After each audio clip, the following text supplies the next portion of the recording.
How do I answer the question, how many children do you have? Yeah, this is a difficult one. When my grief resurfaced, a lot of people that knew me of more years were quite shocked and sort of said, "Oh, I thought you'd only got two boys," just because. And it's not any disrespect or anything, but it's just the easiest way of talking about it later, and it's just finding your own way to say it, and it might change. It might be different from when you first lose them to how you find them later.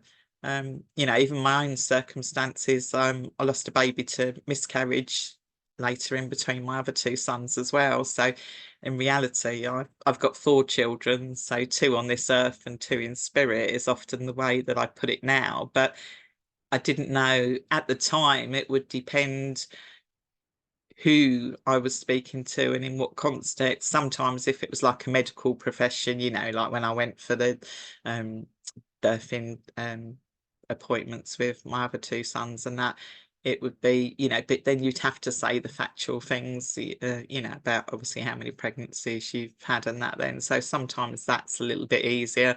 Sometimes if it's someone you've not going to see again and you just say, "Oh, I've got two boys," like I've done for many years, it's just because you don't want to bring all of that back and then have all those questions, or even in the early years, you don't, or then, a lot of it with me as well was feeling that, oh, then they're going to feel awkward as well. Not more so the example that comes to mind is actually before he passed, but he'd had a brain tumor, so he had to wear a pressure bandage, and I'd push him along the high street with that, and people would say, "Oh, has he hurt his head or something?"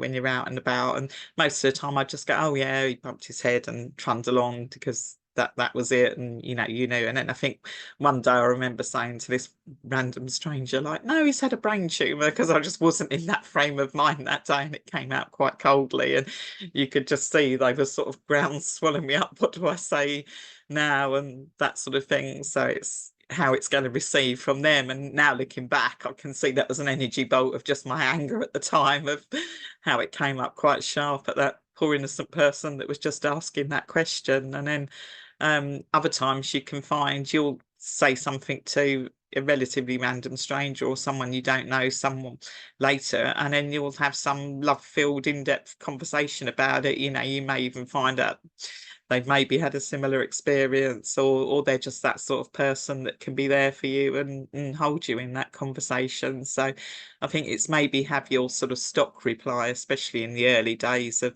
how you want to say it like that. But yeah, whether you include them in some way of saying I've got two in heaven, or whatever feels right for you. But yeah, if you don't, if you just say that, then it's no disrespect. They're there in your heart. It's just what's the easiest answer for you. But sometimes to have a stock way of answering it that feels good for you in your heart for that moment in time, then that's all you need to do.